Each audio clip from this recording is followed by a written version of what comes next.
pasižiūriu, ar veikia.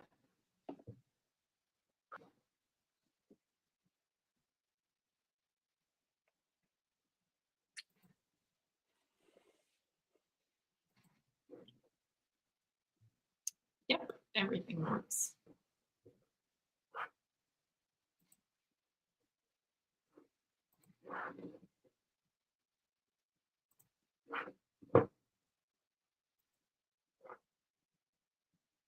I feel like for the beginning of these events, we should have some type of a tune that you listen to while you wait for a call. Yep.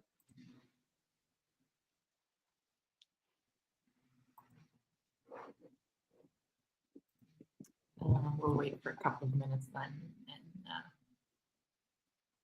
we'll go ahead. Can you see people joining the stream, or is it? Yeah, I can see that. We're not alone. Good.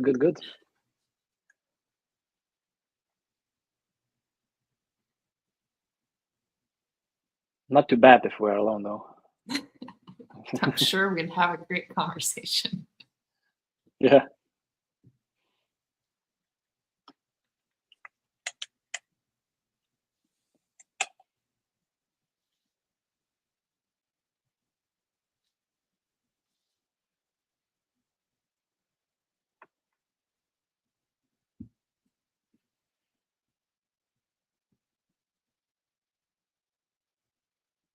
Is every single wall in your room white? Sorry? Is every single wall in your room white? Yes, it is. So you can have a good background anywhere in the room, wherever you go. Yeah, exactly. I have some flowers as well, so if you need to spice a background a little bit, it also looks fine. All right, I think we can start. So everyone, my name is Gabriela, and I'm a mental health consultant for organizations here at Mindletic. And every month we organize these community events focused on angling emotional intelligence in various ways, as data shows that emotional intelligence is a key human competence, allowing us to be resilient and live a productive life. Today, we're going to be listening to a talk that I believe is relevant to each one of us because it's a constant struggle for many of us in the business. How do we achieve well-being when we're trying to build something great, whether it's a career or a startup or a family together with a career in a business? And for that, we're joined by a leadership coach and management consultant, Tomas Lekavicius. I'm extremely excited to have him here because he comes not only, with some type of a theoretical knowledge, but also a very relevant background. And I do also believe that Tomas will be better at introducing himself and giving us more information about himself. So without any further ados, Tomi, welcome and take the floor. Thank you, Gabriela. Hello, everyone who can see us, but we cannot see you, at least at the moment. I'm really excited and happy to join you here. Actually, when Gabriela wrote to me, I wasn't hesitating even for a second. Only the topic was the question, what kind of topic we can explore today. So we have decided to go into more balancing and finding the balance between being a high performance professional and also keeping our well-being at check. So you could see my screen, I think. It was just, yeah, perfect. So the question is kind of simple, but also a bit challenging. So is well-being achievable for leaders and high performance? So I really wanted to make this presentation very practical, very straight to the point, since we don't have a lot of time, but I want to make sure that we can have like a really practical and actionable steps or items, how you can, get some few insights or tools for better living and performance. And of course, this question about well-being and high performance is the one that I am finding myself getting back and back and back again and again for maybe more than a decade, because it's really important for me. I understand that I want to achieve and I want to build great things in my life, in my career, in my business, but I also don't want to lose myself. I don't want to lose my sanity. I want to spend quality time with myself, with my family, with my friends, doing things that I really love, without sacrificing those kind of achievements. So this kind of question that I am really exploring a lot. And what I really love about this kind of exploration is that currently is my day job. This is what I do for a living. I consult teams, I consult leaders. You can see a couple of my clients on screen, and the majority of my time is spent on helping teams build exceptional products and manage their teams better. And when it comes to managers, when it comes to leaders, in the last 4 years, I consulted more than 1,000 of different team and tech leads in various organizations. And the things that I will be sharing today is actually directly linked to what I learned and what I taught those leaders. So what I will be sharing today is not about some kind of experimentation or some kind of, testing, try it yourself and see if it works or not, but it actually proven and tested in hundreds and hundreds of different people who want to have that kind of well-being and also want to pursue their career goals and their ambitions. And speaking about ambitions, I have a great question that I like to start presentation similar to this, is what kind of secret is to life-work balance. And sometimes you can say that it might be maybe integration, or it might be having like a clear and direct boundaries. But what I found is that the secret to life balance is not to be ambitious. And by not being ambitious, it is pretty easy to do a mediocre job, leave the site and then just do whatever you want with your free time. But this is kind of life that I don't want for myself. And I believe if you joined us today, you don't want it for yourself either. So that's why we'll explore it, how to actually balance that ambition without sacrificing your sanity or mental health. So what we will cover today is some mindset and thinking patterns. So making sure that we have that kind of individual performance while maintaining our well-being on track and our long-term goals. And some of the most effective ways to try new insights, to build new habits and put learnings into practice. So I will be speaking a little bit about habits as well, because I believe that the way that our behavior translates in our everyday life actually makes or breaks our long-term achievements. And when I'm speaking about productivity or when I'm speaking about performance, I am speaking about having that kind of holistic achievements in your life, not to be like a robot or like a machine that you are tackling one task after another and your life is optimized for productivity.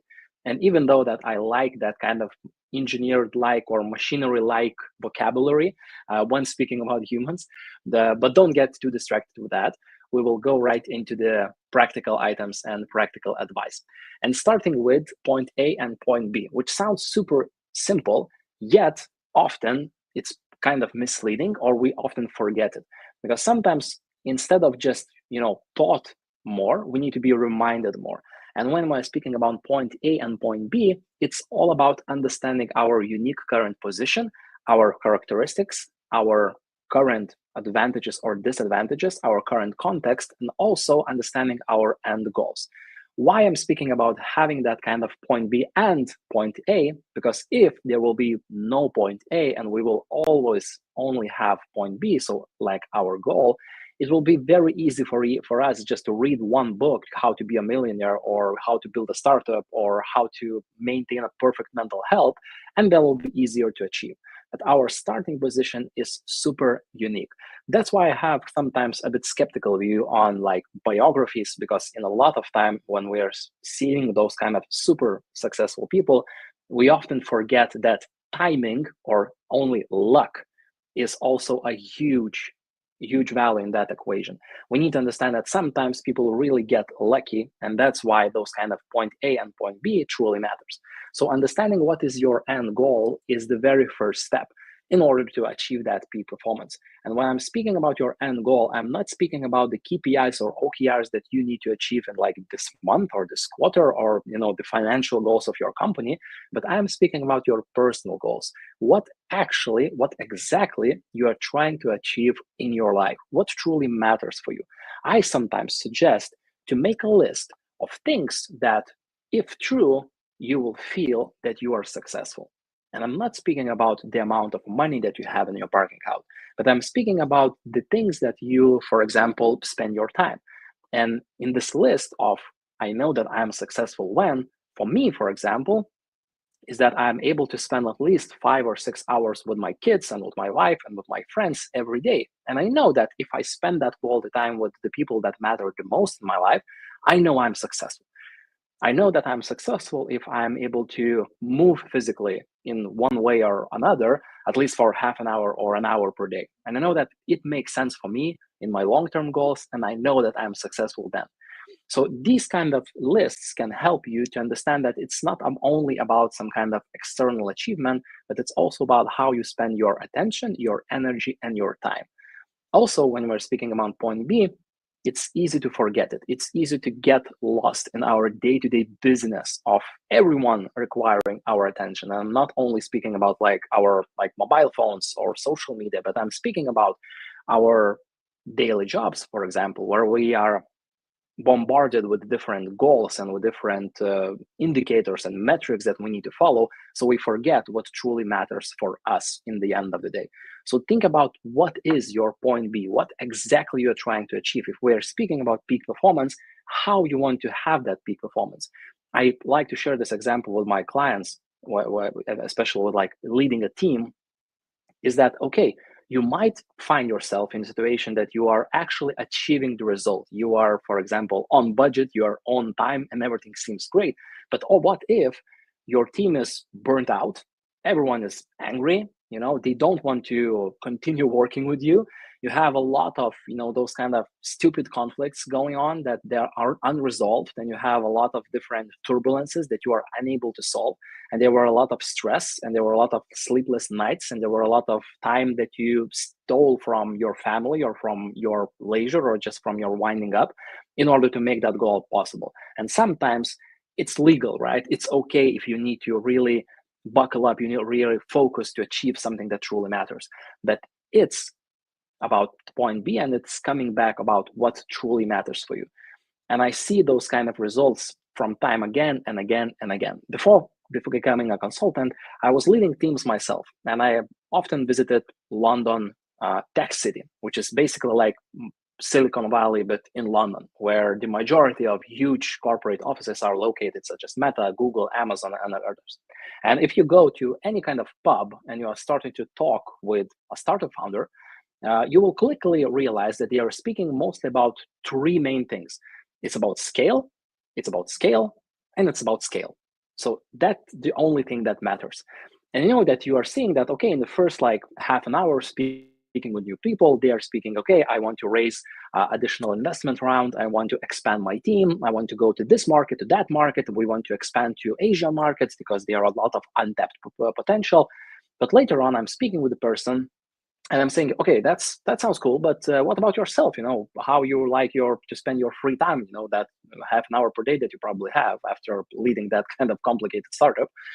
And he said that, Thomas, I really like cycling, and I really like road biking. So I ordered one road bike that is really custom. I made the custom paints, I made the custom different pieces of the bike to make it very light and very fast. And I say that, as a fellow cyclist enthusiast, I said that, oh, that sounds remarkable, so how do you like it? Do you enjoy it a lot? And I said that, oh, no, actually, I have it for 2 months, but it's still in the box. I'm just going back after the work at my home at 8 p.m. I'm just putting my shoes next to the box of that bike, and I'm just going straight to having some kind to eat. And then I'm coming back to work up until midnight. Then I'm just, logging off in the bed, and that's it. And I'm thinking to myself, okay, for some reason that might be okay for a limited set of time to live life like that. But it's about point B, what you're exactly trying to achieve, what truly matters. The second part is about our stories and identity. So it's kind of meta view on our identity. So what stories do we tell ourselves about ourselves? Perhaps we can say that, okay, I am underperforming under pressure. If I'm feeling a lot of stress, that directly impacts my results. And it may be true, but then we need to actually challenge those stories, especially if they are not leading us towards our point B. So if the story is that I cannot balance the ambition with the life work balance, right? If I cannot balance being well in my mental health and also achieve my career goals, our brain doesn't question our stories. Our brain says that, okay, no problem, I will handle you. If you need to feel anxiety about something, no problem, bro. I will take care of that. I will find ways for you to feel anxious about any kind of topic. Is it work related? Is it like global related? Is it kind of social issue related? I will help you feel the anxiety if you really need so. So that's why we need to challenge those kind of stories in order to see if they are actually moving us towards our point B or they are stopping us. And sometimes those stories, for example, that I cannot be a great parent and also be a great, like a leader, for example, that also might impact the way you are behaving and you are showing up in the world. Because if we really want to balance some things, and the balance in a lot of ways is actually the biggest challenge for us, because it's easy to go in one direction or another, but to find that perfect balance, it's a lot more difficult. So ask yourself, what stories do you tell yourself and how you're actually finding yourself in different situations, such as challenging situations, such as situations when you feel that your mental health might be at stake and you are, actually feeling some kind of turbulence, and you are looking of different ways how you can actually navigate this. So speaking about those stories really helps us to shape our reality a lot of more than anything else. And that kind of identity or self-image is truly what matters. There is a great book called Psycho-Cybernetics, which seems weird, but it's written like probably like 80 years ago. So I think that it was super cool naming back then. But the Psycho-Cybernetics speaks about self-image being at play when we are building our behavior, when we are building our habits. So the way that we see ourselves, it's the most important thing when we're trying to change our actions, when we're trying to change our behavior. And interesting part is that if you're familiar with any kind of super popular self-help gurus or like super successful teachers, a lot of their teachings are based on that book. So about building the self-image, the way that you are not just repeating the same mistakes after your childhood or after your like young adulthood, but you are actually trying to consciously decide what story do I really need to follow and what story is actually stopping me. Because sometimes, the story that you follow might be that in order to be successful, I need to work really hard. I need to work like 12 hours per day. So this is when I will be successful. But then you will ask yourself, okay, maybe I want to spend more time in nature, or maybe I want to spend more time learning another language, or I want to do another thing or pursue another goal. So is it really the thing that truly matters for you? And then this is how we are coming back to our point A and point B. Now, when it comes to behavioral building, we need to understand that besides the point A and point B, in addition to stories and identity, we have this very weird cognitive bias, which is called intention and behavior gap. It is the gap between what we already know, like what we know theoretically, what we should do, and how we are able to transform that information into particular action. A great example could be like a healthy living. We all know, and we probably can make a great presentation, that we need to exercise more, that we need to eat healthier, that we need to pursue some kind of stress relief exercises, we need to sleep better. But then we are stopping and asking ourselves, okay, with all that knowledge, how exactly I'm living my life? And it could be very similar with our teams. For example, feedback, how I can provide feedback for my colleague. I know how we should feedback people, right? I know that perhaps I'm using one method or another, but it's not the information what makes feedback hard. We don't want to destroy the relationship with the person. We don't want to ignite some kind of, unproductive conflict. We don't want to present ourselves as being jerks.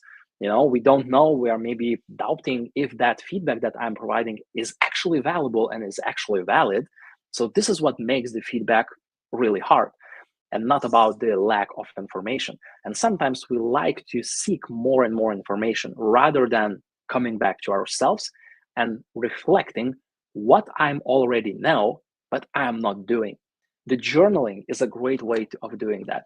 I have like number of different books that I'm journaling with my hand, and I find it really fascinating when I'm coming back after a year or two, and I'm sometimes getting very similar problems, and I'm thinking about finding different solutions, and like my Thomas from the past is actually wrote the solution, and I'm saying that, damn it, why I'm not following that? I had the solution like a year ago, and it still doesn't work, right? I'm still with the same problem. I haven't progressed so much that I really want. So this is that kind of weird cognitive biases that we all have, and we need to actually stop and reflect. That's why the way that we are reflecting, either we're doing it ourselves or with the help with others or with the help with like mind-led professionals, we're able to reflect on ourselves, how we're actually behaving and what kind of stories do we tell and how we can actually move forward. Now, as you can see, we started from the point A and point B, which is kind of, not like a helicopter view, but at least like third floor view on what's truly important for us in upcoming year or upcoming few years. Then we are challenging our stories on what exactly I believe about myself to be true. Because the key word is I believe. I perceived that this truth is true. But is it actually, is it the exactly thing that I really want to focus on? And then we are moving towards, and we are using this as a segue to talk about our behavior. So, instead of only getting new and new information, because there will always be new information to gain, instead we're looking on ourselves and we are reflecting, okay, what kind of knowledge I already have that I haven't yet, made use of. And then we're moving towards very practical stuff. So how we're actually build that habit. Imagine that we are nailing down our point B. We know what we are achieving. We know what kind of stories brings us to the point B. We know what we can do. So this is how the ceiling and floor comes into place. And the main idea about this method is that our maximum achievability, our maximum personal records is not our maximum maintainability. And the rolling average that we have on our habits is more important than our personal records. I will stop sharing my screen for a second. I stopped, right? You can see only me, right? And I want to paint a little bit, because we all have a different floor. And the floor is basically the thing that we still tolerate ourselves of doing. So imagine that we get really bad night's sleep. I know that personally because I have two daughters. One is 3 years old and one is 5 years old. Even this night, I didn't get like a proper night's sleep. But the floor is actually what we are tolerating of our behaviors. So it means that even though that I didn't get a good night's sleep, I'm not calling Gabriela and saying, oh, Gabriela, sorry, I didn't get the right amount of sleep. I cannot perform at my peak performance, especially when speaking about this, can we reschedule maybe? No, that's not happening. I have like a standard that I'm following up, and, as far as I'm able to get from my bed, I'm performing, right? So this is kind of floor that we are still tolerating. And we have these kind of habits or these kind of behaviors in all spheres of our lives. We can speak about, for example, movement or exercise. And we're saying that, okay, I'm not going, at least for a week, I'm getting at least 2 days of exercise, right? Like few hours of exercise, no matter what. And that it's a promise that you made for yourself, and you are actually trying to follow it no matter what. Either you're traveling, either you are, very busy, but you're finding time for things that truly matters. So this is your floor. And the ceiling is mostly our personal records. So the ceiling is what is our personal best.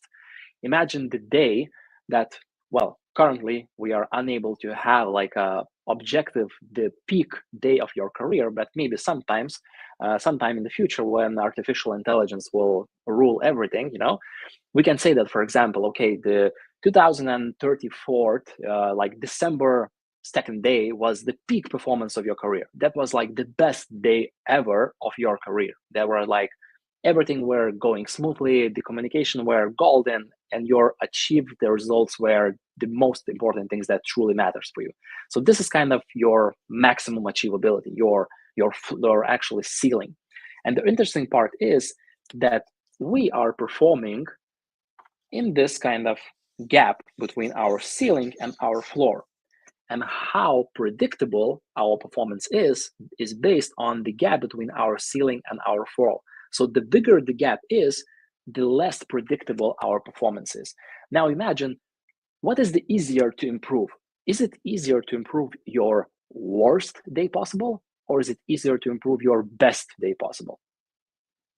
The answer is pretty obvious. Yet we are focusing a lot on personal records. We are seeing speeches on the stage. We are reading books. We're seeing inspirational quotes, be the best version of yourself, be better than you were yesterday. And I find that really fascinating if it's just written on the office wall, but I find it really not so valuable when we're speaking about daily action. It's like, be the best version of yourself. Hooray, I will try to do that. I don't know how, but maybe, I get lucky. So this is like more operationalized view on this kind of behavioral change. So instead of focusing our a lot of attention and effort every day to be like super best versions of ourselves, instead what I'm introducing is to try raise your floor first before you're raising your ceiling. So try to raise the worst day possible, and then after that, focus on your best day possible. And when you are raising your floor, what you are doing, you're actually manage your energy. So you are not burning out. You're able to steadily grow and steadily introduce new habits into your daily life. And then you're able to find that your maximum maintainability, that kind of rolling average, actually puts things into place. Speaking about sports analogies, we can speak about some kind of, basketball player who suddenly scores like 50 points one game, and there's like remarkable, news and press coverage all over the place. But then the guy just scores 2 points for the games like left of the season. So we can see that either though that the great personal record he has, but the average, it's not so well. And the important thing is to understand is that people barely share their average, because the average is not so sexy. We want to share our personal best. We want to share our results. We want to share the best versions possible. But it's the average what truly matters. It's that kind of predictability that makes the most sense. And as you can see, you can find a lot of people actually separating between these two things.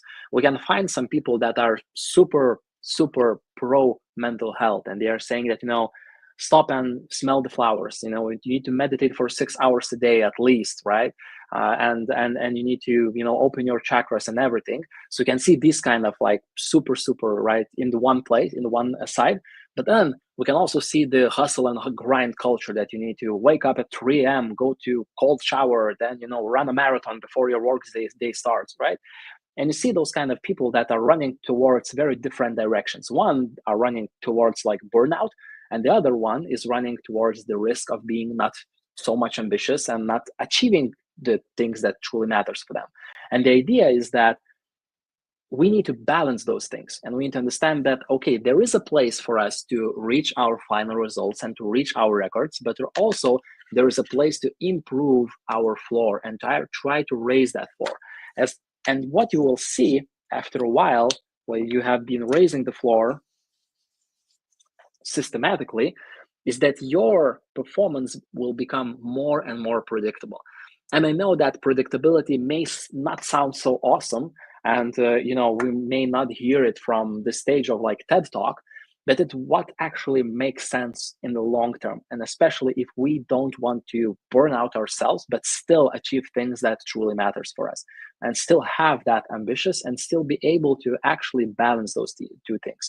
And once your floor is high enough, then it's much easier to raise your ceiling, because the result that you need to achieve is much more predictable, is much more possible, and you don't need to get and invest so much energy into that. Because when we're speaking about productivity, we still speak a lot about time management and too less about our energy management and how we are actually investing our attention into specific things.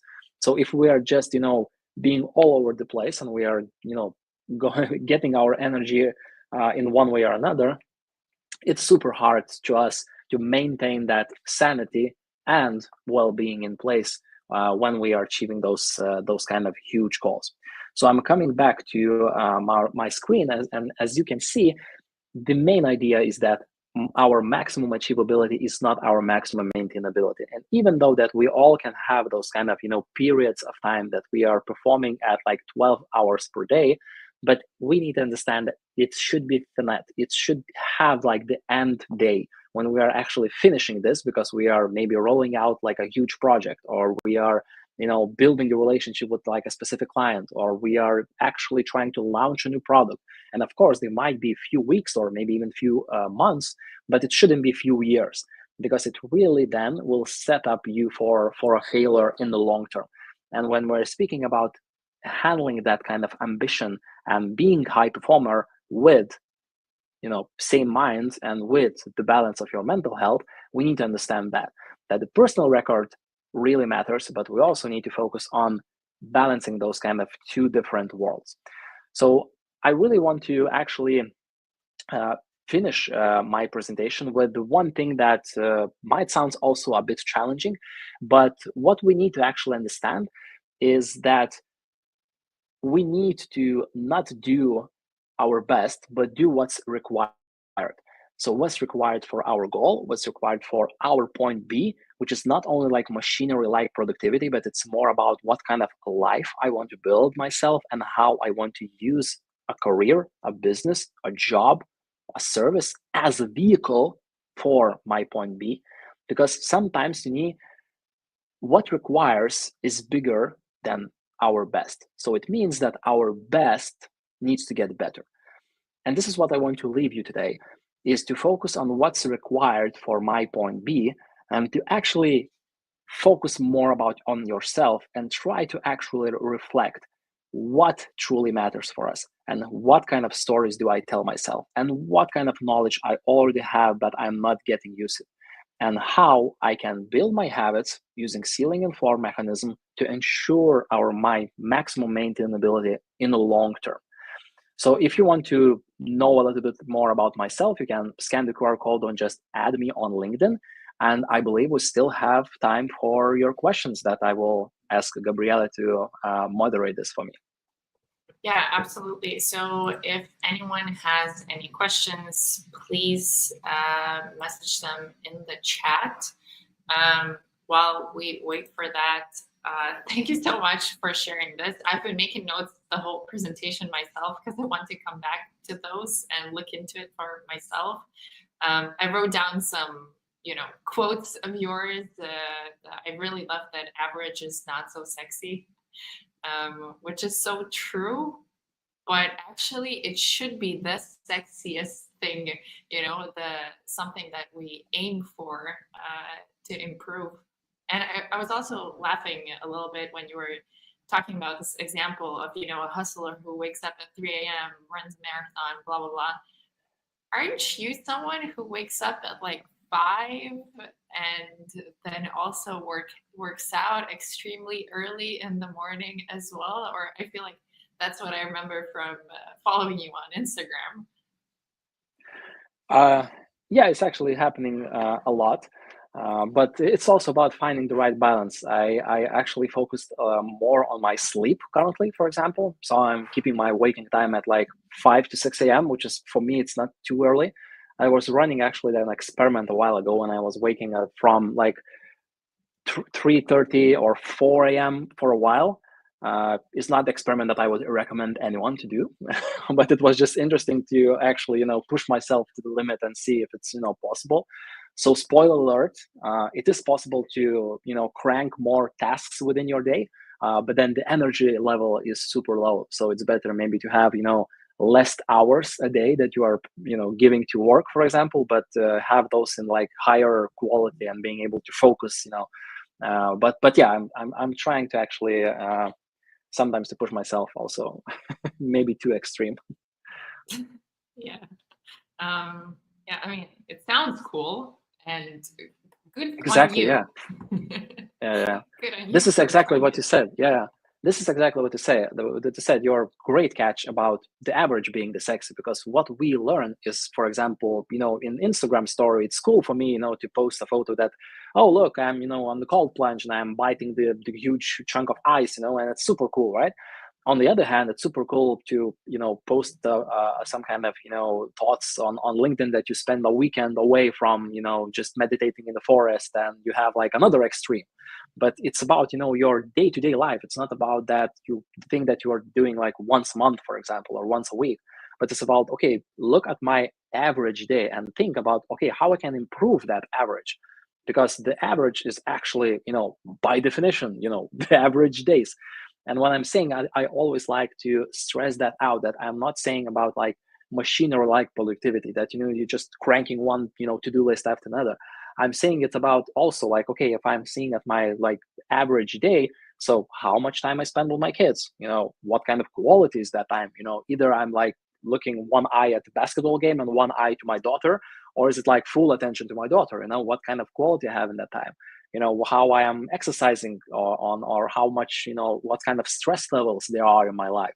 And you see in this kind of light is really what helps. When you were talking, I feel like I also remembered a story where you're cold plunging exactly in a bath of ice, and then your daughters are around you. Setting the example. Yeah. Wild. And so I don't see any questions in the chat or the comments section, but I still have a few more questions. And so it was very interesting to listen to how you need to raise the floor. Do you maybe have any examples of how you have been raising the floor throughout the years, or, when I assume you've been doing, the exercise yourself. How has that looked in a maybe like real life example? Sure. So I can share actually two examples, one from myself and from my clients, how we are doing with like, for example, managerial roles, when sometimes raising the floor may sound weird, to the very least. So in my case, I'm thinking about introducing more and more healthy habits. So when it comes to raising floor, I started doing like morning stretching and morning exercises a while ago. But I was using the same like framework, is that the least thing that I want to do in the morning is to stretch and to move around, because maybe I want to just sit around a little bit, or write something, and be very lazy at the first hour of the day. But what I introduce is that 5 minutes of simple exercise is exactly the great example of raising the floor. So it's not to prepare run for a marathon, or to invest your first hour of the day like to go hardcore in the gym. So it's not about that. It's more about having those kind of small and tiny changes in your day that is actually, it's even unnoticeable at first, because it's so small and so simple and so easy. And we even have this kind of vocabulary in engineering, for example, or in like project management, which is low-hanging fruits. What kind of low-hanging fruits there are, and the definition of low-hanging fruit is, it's easy to spot, it's easy to implement, it's easy to maintain. It's simple, right? So we need to find in our daily life those kind of low-hanging fruits ourselves, because, well, us ourselves are the best at spotting these things by reflecting or by the help of others. So that's the one example. The other example is about, sometimes, since I work with team leads a lot, and they are introducing some kind of new procedures within their team. It might be like regular individual meetings with team members, when they are speaking not only about like work and KPIs, but they're speaking about maybe their mental health, they're speaking about the team dynamics or the communication, or even though they have like some specific feedback or for the company or for the team. And sometimes it might be super motivated, and they're saying that, okay, Thomas, after the training I scheduled like 20 different meetings in the upcoming few weeks.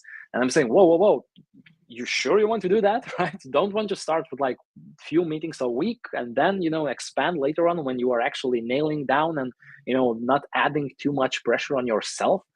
So sometimes we can see with that kind of mega ambitious people that they want to grab something and implement right away. And sometimes it's great because we are using the energy right.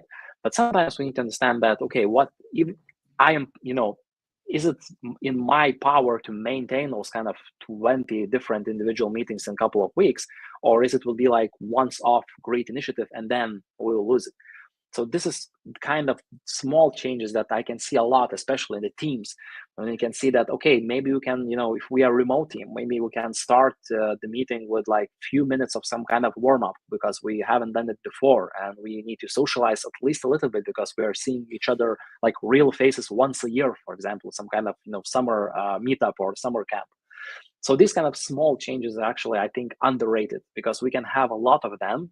We can actually sneaky implement them in our team behavior, and we have that compounding effect after half a year or after a year. That's and then scale from that. So after we have like a small kind of change, we then can expand. And same goes with especially what I'm seeing with like mental health initiatives, because sometimes people are skeptical. Meditation room, like sorry, couldn't we have like Xbox room near our PlayStation room instead of that, right? But when you're starting to experiment and people start to grasp that, okay, we are, not introducing some kind of revolutionary changes, we are introducing like tiny bits on and pieces right in here, we can really have that kind of compound effect in a year and have that kind of average increase. Yes, absolutely. I was listening and being like, yes, preach it. It makes so much sense. Lingaila, bro. Thanks, Thomas. I really like the floor metaphor. I agree with you, Lingaila. I loved it a lot too. And one more, thought I had while listening to you was about the stories you tell yourself and making sure that the stories you tell yourself are true and actually what you're aiming for. But I also believe that, like right now I could be like, okay, so, I'm aiming for this and that, and this is going to be true to me. And that's going to be my personal truth going forward. How do you maybe like check in with yourself throughout the journey? Because I feel like it's so easy to be living your life and then allowing these maybe a bit destructive thoughts to creep in, and then you kind of lose your truth and the story you want to be telling yourself and want to be aiming for. Maybe you have any comments here. Sure. I think that, at least I can speak from my own experience that truly the journaling it's probably one of my favorite tools to keep the stories in check. So making sure that we are actually, keeping the track of our stories, and especially when we are seeing some kind of drift from our point B. So when we are feeling that we are drifting away, we can then stop and think. And it can go in like so many different forms. I can also share my personal example. So let's say, when I'm speaking with, so to be totally honest, so I'm a consultant. And I think that my like zone of genius is consulting, and leading teams. And for example, when it comes to sales meetings, I find myself really struggling because, I don't maybe have that kind of, biases that sales are bad or something like that, or it's only about the money. But I find it sometimes difficult, and I find it that, okay, learning about sales, it's not my favorite thing to do. But this is also the story that I'm telling myself. And sometimes the stories could be that, okay, if I will be good enough and I will be like super professional, people will know me and I don't need to sell myself. I don't need to like post in social media and people just come to me and clients will be coming to me. And probably it might be true after like 20 years, perhaps. But this kind of story that limited myself because I was not able to go so much in the assertive way and be assertive in my communication. So this is like one thing. Another thing could be like being a good dad, and it's also about what does it mean for me to be a good parent. And since I'm caring, and sometimes as my example with my two eyes being in two different directions of like basketball game and my daughter, then after that basketball game, I'm telling to myself, damn it, what did I do? I want, perhaps I should like pause that basketball game and maybe continue, after my daughters went to sleep or something like that. But it's a great quote that if you are sometimes feel like a bad parent, it's because you care and it matters for you, because it's easy to be a good parent that doesn't care, and you can do whatever. And I think it also applies to be, it's easy to be a good leader if you have no expectations, you have no ambition, and you are just leading a team. Or you are being like a good person without any kind of values or any kind of behaviors to support your values. So the mediocrity is actually very easy to attend and to attain, but to be exceptional in the things that truly matters for you, not only what you are doing, but also how you're being, I think what we should strive for. That makes a lot of sense. So I think we're run out of time.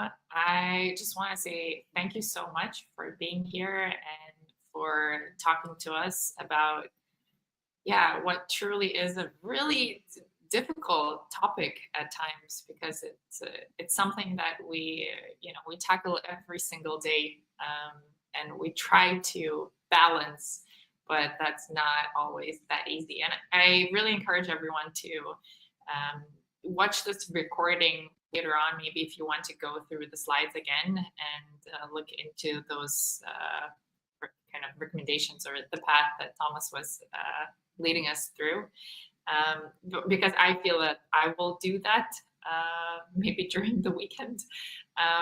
So thank you, Tomas. Thank you everyone who joined, and hope you guys have a great rest of your day, and we'll meet again during the next Mindletic event. Thank you. Thank you for having me.